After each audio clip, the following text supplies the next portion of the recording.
Hola,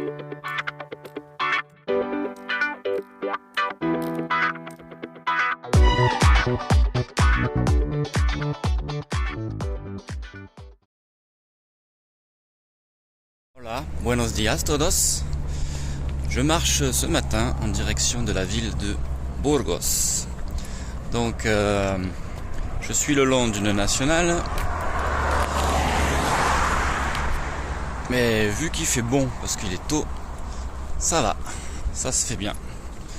Donc je vais marcher à peu près encore 5 km je pense. Je serai dans le centre-ville. Voilà, j'arrive doucement dans la zone urbaine de Burgos. Commencer à apercevoir les premières habitations. Mais je suis encore très loin du centre.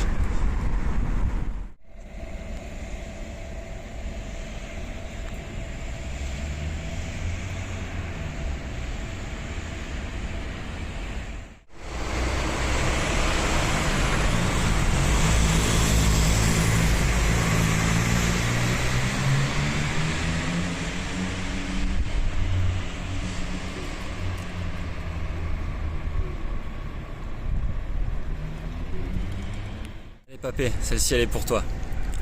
Un beau jour, elle quitta les domiciles, emportant le dernier billet de 1000, en me disant qu'il y avait de la veine qu'elle laissait pour consoler mi pena. Lo padre, la madre, le 12 chiquitinas, gran padre, gran madre, un'arme de cusinas, un oncle, sa fame, venu de Saragosse, avec los catrégos et la tantina de Burgos, olé. J'entre dans le centre-ville de Burgos. Pour l'instant, tout est fermé. Là, je suis dans le centre, devant une église. Je sais pas quelle église c'est. Malheureusement, je peux pas y rentrer. En fait, contrairement au chemin en France, les églises en Espagne sont souvent fermées. Même dans les petits villages.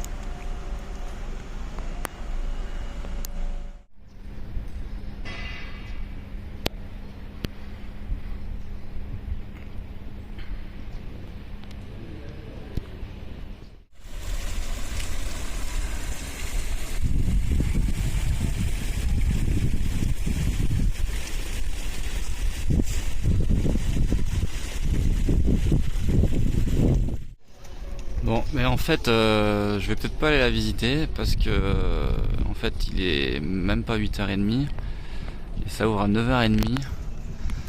Donc, j'ai pas tellement envie d'attendre ici parce qu'après il va faire trop chaud, quoi. Et je sais que je vais regretter parce que j'ai encore à peu près 10-15 km pour sortir de la ville, vraiment.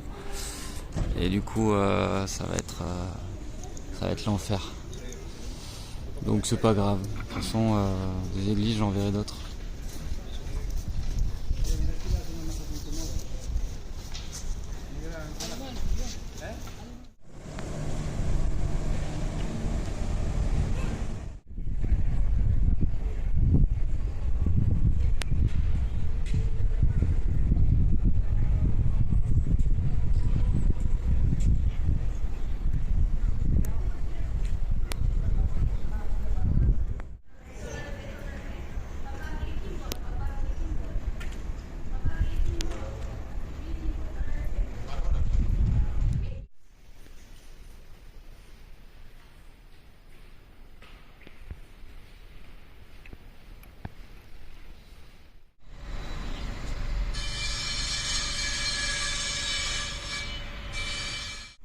Il est 8h40 du matin et il fait déjà très chaud.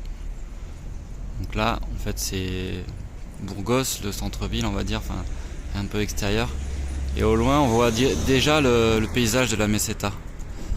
Donc il va faire très chaud.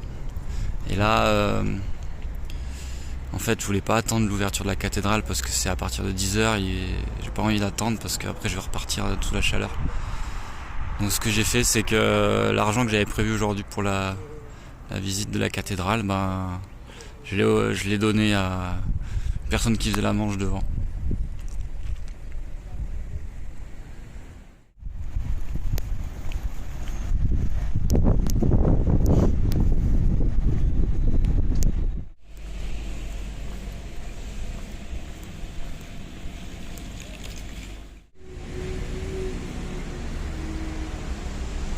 Adios, Burgos.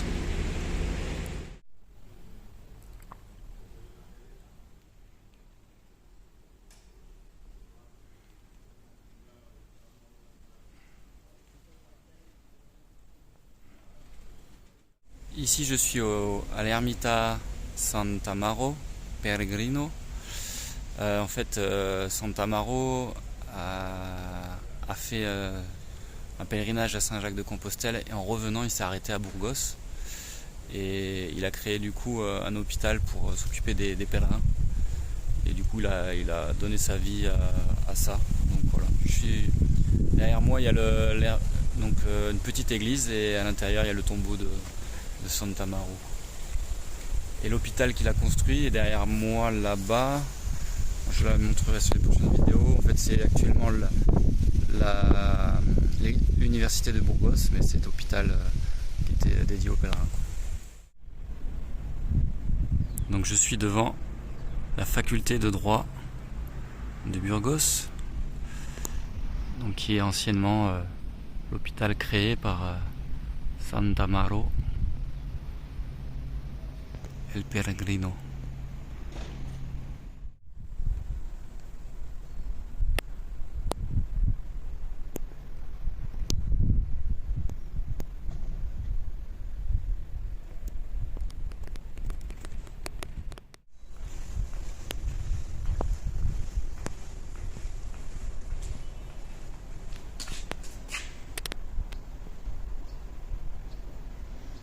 C'est un très bel endroit pour étudier. Voilà un exemple qui illustre ce que je disais hier par rapport aux gens qui voyagent sans argent. En fait, le chemin, il amène des choses directement. Par exemple, là, il y a un chapeau. Un super chapeau qui a été soit laissé, soit perdu. En tout cas, c'est-à-dire que quelqu'un derrière qui a vraiment besoin d'un chapeau, parce que là, je vais rentrer dans la meseta, c'est-à-dire un endroit où il n'y a pas d'arbres jusqu'à Léon pendant à peu près presque 200 km. Donc sans chapeau, c'est impossible. Et du coup, la personne qui n'a pas de chapeau et qui arrive à voir ça, elle a juste à se servir.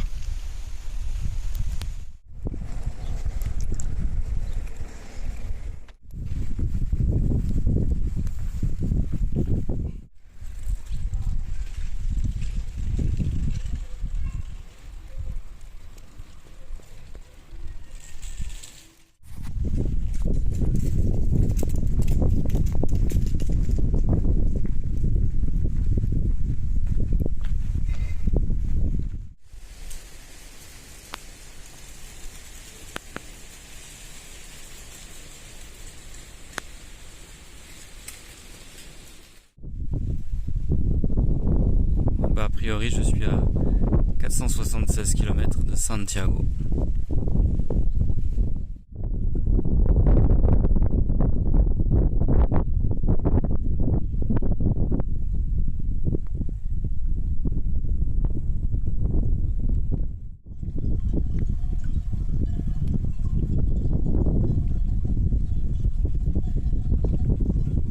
Voilà, je crois que j'ai trouvé un coin pour la nuit. Juste derrière moi, j'ai une fontaine, donc c'est trop cool. Je vais pouvoir prendre ma douche.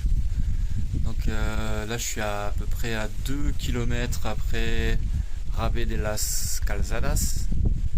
Et du coup, il y a absolument tout pour bivouaquer, quoi. Il y a même de quoi faire un barbecue si jamais. Bon, après ça, c'est peut-être pas trop conseillé vu comme c'est sec, mais en tout cas, il y a tout ce qu'il faut. Des tables et de quoi monter sa tente sous les arbres. Donc c'est vraiment parfait.